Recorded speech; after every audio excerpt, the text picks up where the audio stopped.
말씀은 고린도전서 2장 6절에서 12절의 말씀입니다. 이 말씀을 통해서 오늘 부활 후에 우리는 이라는 제목으로 은혜를 나누시겠습니다. 사랑하는 성도 여러분, 부활절이 지났습니다. 일주일이 흘렀지 않습니까? 이 부활절이 지나면 우리의 신앙이 다시 일상으로 돌아오는 것을 바로 다음날, 아니 이 교회를 나가고 나서 체험하는 것을 경험했을 것입니다. 이 부활절 이후에 한 주가 흘렀을 때 우리의 삶을 어떠한 삶으로 살아냈는가가 굉장한 큰 열쇠라는 것을 발견했다는 것이죠. 부활은 그저 기억할 사건이 아니라는 것입니다.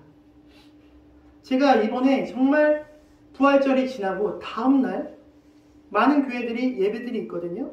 그 예배들을 유튜브나 또한 TV로서 다 들어봤습니다. 그런데 이 부활의 그 의미와 부활의 그 흐름과 그 부활의 기쁨이 연속적으로 이어지는 것이 아니라 그 부활절을 무슨 이벤트로 생각해서 딱 끊어버리고 본인들 교회, 본인들의 생각의 계획으로 이벤트 또는 계획적으로 바로 실행하는 것을 보고 부활이 뭔가 이어져야 되지 않을까. 부활한 이후에 우리의 삶이 연속적으로 그 기쁨이 이어져야 되지 않을까라는 그 마음을 허락하심에 이 말씀의 본문을 선택했다는 것입니다. 부활 후에 우리는 단지 죄사함을 받은 자로 머무를 수 없습니다. 하나님의 지혜와 또한 성령의 인도하심을 따라서 살아가야 되는 자로 완전히 우리의 인생과 정체성이 변화되어야 한다는 것이죠. 그 삶을 사도 바울은 고린도전서 2장에 분명히 보여주고 있지 않습니까? 오늘 말씀을 통해서 부활 이후에 우리는 어떠한 삶의 변화를 경험해야 하는지, 또한 부활한 우리는 도대체 어떻게 살아가서 나와 가족과 또한 일가 친척과 형제 자매와 부모님과 자녀들이 궁극적으로 예수님과 같은 그 마음으로 승리하며 나아갈 수 있을지 살펴보겠습니다. 첫 번째로 부활 후에 우리는 하나님의 지혜를 따르십시오. 본문 6절을 보시겠습니다. 그러나 우리가 온전한 자들 중에서 지혜를 말하노니 이는 이 세상의 지혜가 아니요 또 이 세상에 없어질 관원의 지혜도 아니요 오직 비밀한 가운데 있는 하나님의 지혜를 말하는 것이니 곧 감추었던 것인데 하나님이 우리의 영광을 위하여서 만세 전에 미리 정하신 것이라. 이 지혜는 이 세대의 관원이 하나도 알지 못하였나니 만일 알았더면 영광의 주를 십자가에 못 박지 아니하였으리라. 지금 이 시간 바울은 온전한 자라고 얘기합니다. 온전한 자가 무엇인지 원어로 찾아보니 성숙한 자더라고요. 성숙한 자로 변화된 사람을 온전한 자라고 얘기합니다. 그러니까 그 전의 사람과 완전히 변화되고 바뀐 사람을 얘기하고 있다는 것이에요. 이 부활의 생명을 받은 자들, 또 우리가 부활을 입고 그 이후에 살아가는 모습이 결코 예전과 같으면 안 된다는 것입니다. 지금 이 시간 예수님을 믿는 자로서 나의 마음과 나의 생각과 행동과 모든 형태가 한순간에 바뀌어야 되는 것이 온전한 자라는 것이죠. 그리고 그 지혜는 이라고 얘기합니다. 이 세상의 지혜가 아니라고 얘기하는 것이에요. 이 세상의 통치자들의 것도 아니라고 이 사도 바울이 선을 긋고 있지 않습니까? 쉽게 말해서 하나님의 지혜는 세상의 이성과 논리다. 또한 성공 논리와 정면 충돌하는 것이 무엇입니까? 하나님의 지혜라는 것입니다. 세상의 논리와 또 하나님의 논리가 정면 충돌하는 것이 세상의 지혜와 하나님의 지혜라는 것이죠. 그렇다면 부활하는 우리는 결론이 났지 않습니까? 바로 하나님의 지혜로 살아가는 자여야만 한다는 것입니다. 세상이 옳다고 말하는 기준이 절대로 정답이 아니라는 것이죠. 십자가와 부활의 기준으로 살아야 우리가 이 험한 세상, 계속 우리를 괴롭히는 그 모든 악한 영들의 그 공격 속에서 기꺼이 살아갈 수 있는 힘을 얻게 된다는 것입니다. 쉽게 말해서 세상의 지혜는 우리를 온전하게 세상으로 빨려 들어가기 위해서 순간에는 만족하고 채워지는 것 같지만 결국 허무하게 하고 허망하게 하고 헛되다는 그 말이 입 밖으로 나오게 합니다. 그러나 하나님의 지혜는 어떻습니까? 하나님의 지혜는 더딘 것 같습니다. 또 나의 기도가 이루어지지 않는 것 같습니다. 또 나의 생각과 나의 판단이 계속 아니라고 하나님께서 말씀하십니다. 그럼에도 불구하고 그것을 인정하고 순종하고 나아갔을 때 하나님의 때에 하나님의 방식으로 하나님의 지혜로 이 모든 것들을 충족시키시고 채워주신다는 것이죠. 우리는 부활 이후에 이런 삶으로 변화되는 것을 기꺼이 감내하며 나아가는 우리가 되어야 한다는 것입니다. 세상의 지혜는 너무 빠르게 변하지 않습니까? 너무 빠르게 막 변화시킵니다. 눈에 보이는 그 이익을 막 추구합니다. 쉽게 무엇인가 돈을 버는 것을 계속 요구하게 만들고 또한 어떤 비전과 방향과 소망으로서 미래를 살아가는 것이 아니라 그 속에 안주하게끔 한다는 것이죠.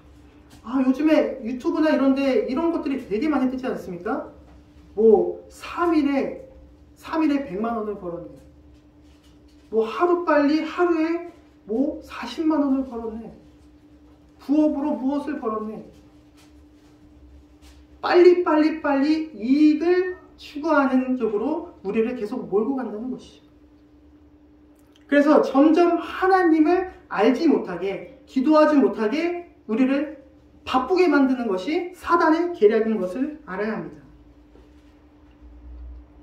그러나 하나님의 지혜는 영혼을 향해 가고 있고 또한 거룩함을 향해 나아간다는 것이죠. 만일 이 세상의 충치자들이 알았더라면 영광의 주를 십자가에 못 박지 아니하였으리라. 이 세상의 지혜는 예수님을 지금 알아보지 못하고 있습니다. 그렇게 똑똑했던 사람들도 이 당시 때는 너무나도 철학적인 것, 또 헬라적인 문화로서 자신들의 그 우월함과 지식을 막 내뿜는 시대였거든요. 그런데도 불구하고 그 하나님의 아들이신 그 하나님의 그 뜻을 당최 이해하지를 못합니다. 내가 지금 무슨 철학과 무슨 생각을 갖고 있지? 나는 어떻게 살아야 되지? 나의 최선이 무엇이지? 라는 것에만 지금 꽂혀 있다는 것이죠.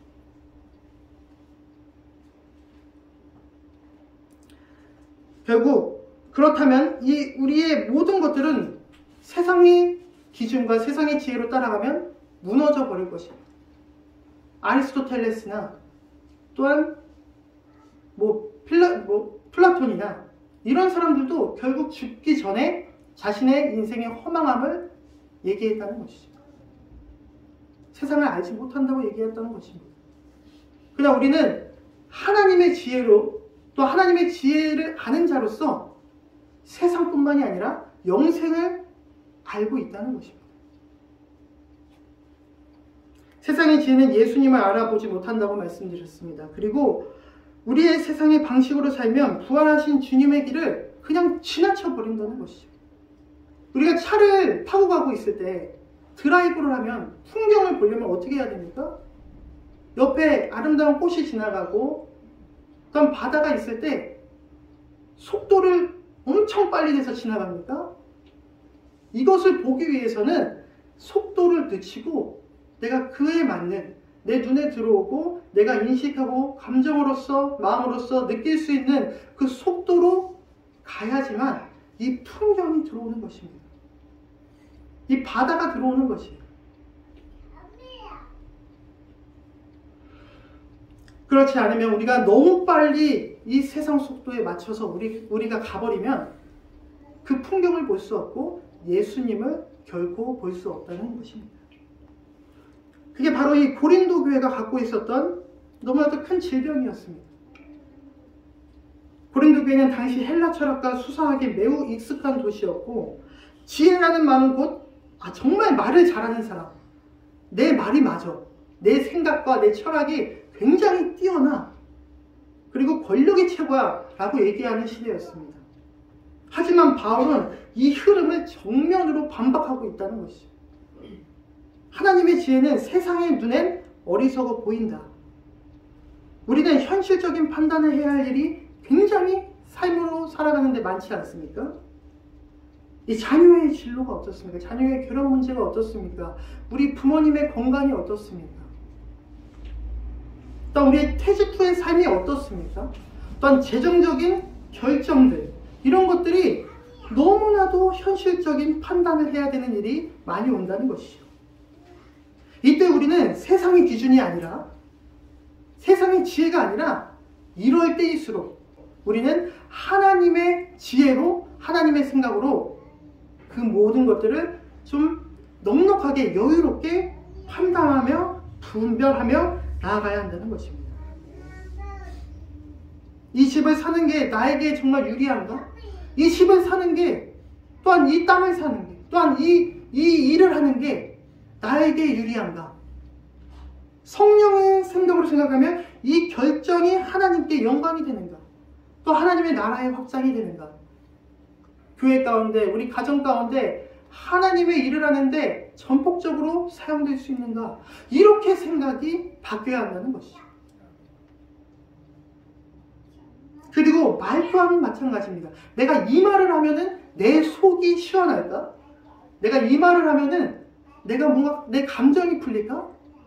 이거는 세상의 생각이라는 것입니다. 이 말인 주님의 인격을 드러내는가? 내가 이 말이 정말 하고 싶지만 이 말이 곧 하나님을 나타내고 하나님의 인격을 드러내는 말인가? 이것을 구분하면 해야 될 말과 하지 않을 말이 너무나도 딱 판결나게 되어 있다는 것입니다. 정말 유명한 예가 있거든요. 어느 권사님이 막 부동산 투자로 어려움을 막 겪고 계셨습니다. 근데 남편은 계속해서 아니 분양이냐 전세냐 막 이런 것만 따졌다는 거예요. 그런데 그 권사님은 하나님의 영광이 되는 선택이 도대체 무엇일까? 이것을 통하여서 하나님의 영광이 일어나는 일이 도대체 무엇일까에 초점을 맞췄습니다.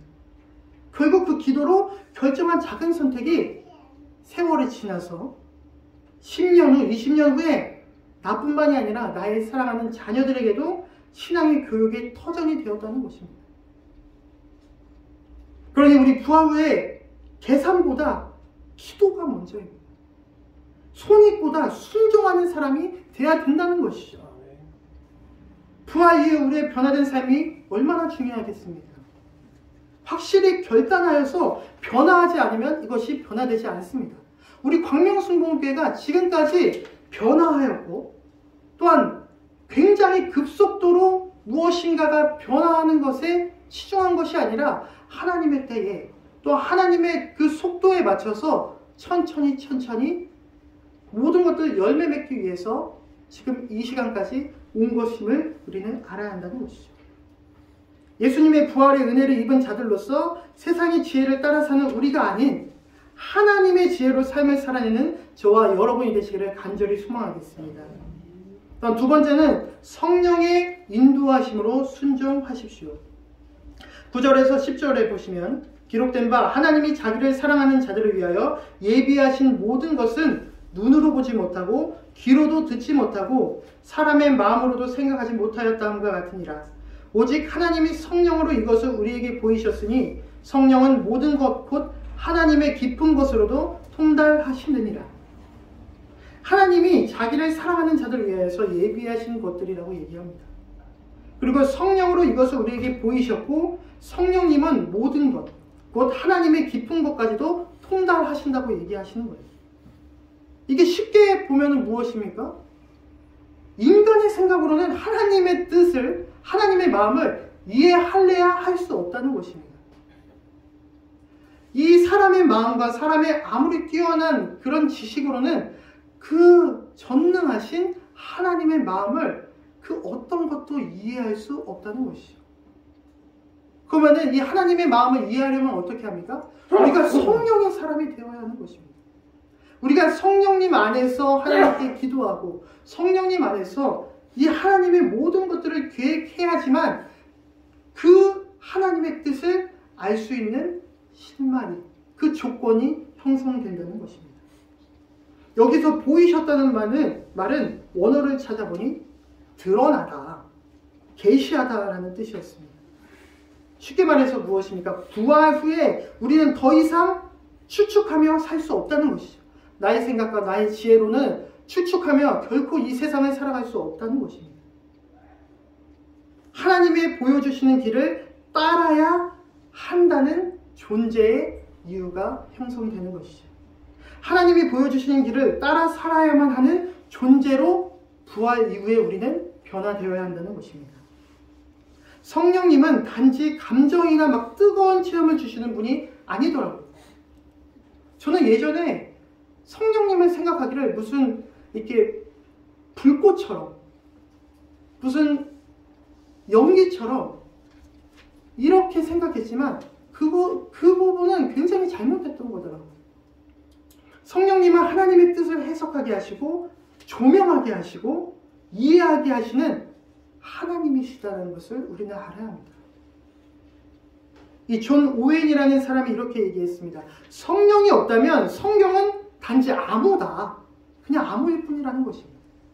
우리가 아무리 성경을 많이 보고 성경을 박사처럼 안다고 해도 성령님 안에서 이 말씀을 해석하지 않고 성령님 안에서 모든 것들을 바라보지 않는다면 그냥 글자에 불과하다는 것입니다.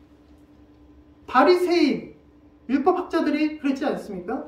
그렇게 성경을 많이 아는데도 예수님을 십자가에 못 박았다는 것. 그것이 그들에게는 성령이 없었다는 것 아니겠습니까? 그러니 우리는 늘 성령님의 온전하심에 취해 사는 저와 여러분이 되셔야 한다는 것입니다. 성도에게 중요한 것은 결정의 순간에 성령님의 음성에 귀를 기울이는 것입니다. 하루 5분이라도 여러분 이 일주일 동안 하루 5분이라도 그냥 성령님에 대해서 찾아보기를 소망합니다. 오늘 이 말씀 여기 있지 않습니까? 성령님을 인정하고 환영하고 의지하고 모셔드리죠. 이렇게 해야지만 우리의 삶이 변화되는 것입니다. 부활 이후에 예수님께서 하신 말씀이 강력하게 하신 말씀이 무엇입니까? 성령을 받으라. 왜냐하면 나는 이제 하늘로 올라가지만 너희와 함께 있는 분은 성령님이시다. 성령을 받지 않으면 이 세상을 살아갈 수 없다 라고 말씀하고 있는 것처럼 우리는 무슨 수를 써서라도 성령의 모든 것들이 취해 있는 사람이 되어야 한다는 것이죠. 세상에 취해 있는 사람이 아니라 성령님의 그 감화 감동에 취해 있는 사람이어야지만 이 세상을 살아갈 수 있다는 것입니다. 성령의 사람은 이렇더라고요. 성령의 사람은 반응 속도가 굉장히 느립니다. 너무 답답할 정도로 무엇인가 느리게 한다는 것이에요. 근데 그것이 왜 그럽니까? 예수님이 그만큼 참으신 걸 알기 때문입니다. 성령의 사람은 즉각 화를 내지 않습니다. 또한 즉각 판단하지 않습니다. 누군가를 정죄하지 않는다는 것이죠. 즉각적으로 뭔가 충동적으로 욱하지 않는다는 것입니다. 그리고 잠시 감정적으로 요동칠 때 기다리고 느려져서 묻는다는 것이죠. 성령님 어떻게 할까요? 성령님 나 지금 어떻게 할까요? 라고 묻는 자가 성령의 사람이라는 것입니다. 어느 집사님이 막 정말 말다툼이 잦았던 배우자와 또한 자녀들의 그 관계에 문제가 있었습니다. 이 관계를 바꾸기를 본인이 마음 먹었다는 것이죠. 그래서 성령님께 매일 이렇게 기도했습니다. 오늘 제 입술을 제발 성령님 통로로 삼아 주시옵소서. 내 생각으로 말하는 것이 아니라 내 생각으로 내 판단으로 감정적으로 바로 나오는 것이 아니라 성령님께서 나의 말과 입술을 통로로 주의 통로로 사용하여 주시옵시고 통제하여 주시옵소서. 이렇게 1년을 힘들지만 꾸준히 기도하면서 버텨왔습니다. 그러니 자녀들과 그 배우자가 어떻게 얘기했겠습니까? 내가 당신이 바뀌니 나도 바뀌게 되더라고요. 당신이 참고 기다리니 나도 참고 기다리게 되더라고요. 라는 답이 저절로 나오게 된다는 것입니다. 그러니 부활 후에 우리는 성령님이 주도권을 갖는 삶을 살아야겠죠. 부활 후에 우리는 내 경험이나 감정이 아니라 성령님의 그 깨닫게 하심에 따라서 온전하게 살아야 한다는 것입니다. 그러니 부활 후에 우리는 자기 확신이 아닌 성령의 인도하심으로 순종하는 사람이 되시기를 저와 여러분에게 축복드리고 권면드립니다. 마지막으로 성령의 사람답게 인격의 모든 것들을 드러내십시오. 11절에 사람의 사정을 사람의 속에 있는 영 외에는 누가 알리요? 이와 같이 하나님의 사정도 하나님의 영 외에는 아무도 알지 못하느니라. 우리가 세상의 영을 받지 아니하고 오직 하나님께로 온 영을 받았으니 이는 우리로 하여금 하나님께서 우리에게 은혜로 주신 것들을 알게 하려 하심이니라. 우리 세상의 영이 받지 않았다고 얘기합니다. 또 하나님께로부터 온 영을 받았다고 얘기하는 것입니다. 이 구절은 영적 정체성에 대한 선언 아니겠습니까? 부활 후에 우리는 더 이상 세상의 흐름에 좌우될 수 없는 사람이라는 것이죠. 우리는 성령이 임하신 사람이라는 것입니다. 쉽게 말해서 삶의 분위기, 말의 습관, 또한 말의 태도, 인격의 질감이 완전히 달라질 수밖에 없다는 것입니다. 하나님의 영을 받았다는 것은 단지 그냥 신분이 변화된 것이 아니라 그 본질, 내가 갖고 있는 그 죄의 본질이 완전히 뒤바뀐 사건을 얘기하는 것이죠. 이 고린도전서 전체 흐름은 성령 받은 자와 또한 그 교만과 철저하게 다투는 싸움의 이야기입니다. 사랑과 질서의 열매를 맺는다는 그 메시지로 이어져 있거든요. 그럼 열매가 있는지 없는지 어떻게 알까요? 열매가 있는지 없는지는 아름다움이 있다는 것입니다. 이 사람이 얘기하는 것이 아름다운가? 또한 이 사람이 얘기하는 그 말투가 아름다운가? 근데 성령님으로 충만하지 않은 사람은 괜히 뭔가 말투가 불쾌합니다. 말투가 뭔가 힘들게 한다는 것이죠. 그리고 표정에서 드러난다는 것입니다. 내가 그 사람에게 성령이 충만하지 않은 상태로 무엇인가 얘기했을 때 그 상대방이 곤란해하는 표정을 봐야 한다는 것입니다.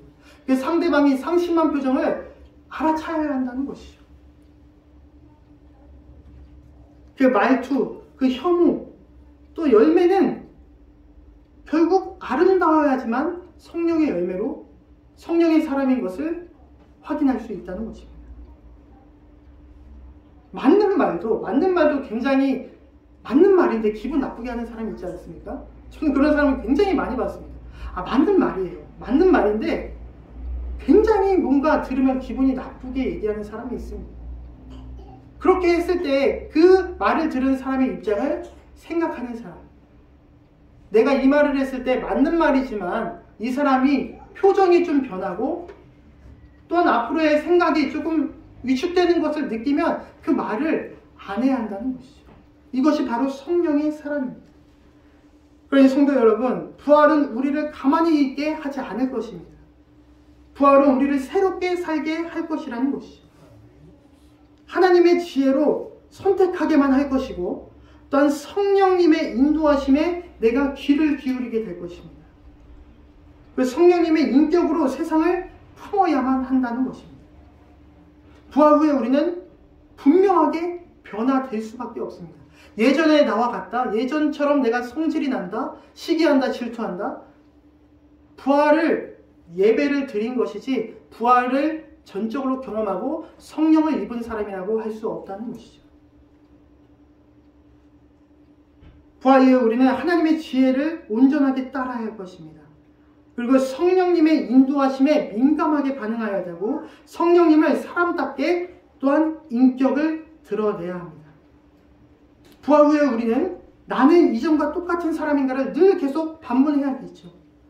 아니면 성령님께서 인도하고 변화시키는 내가 새 사람인가, 이것을 기준으로 삼는 저와 여러분이 되시기를 간절히 소망하겠습니다. 아멘. 우리 이 시간 하나님께 감사함으로 기도드리겠습니다.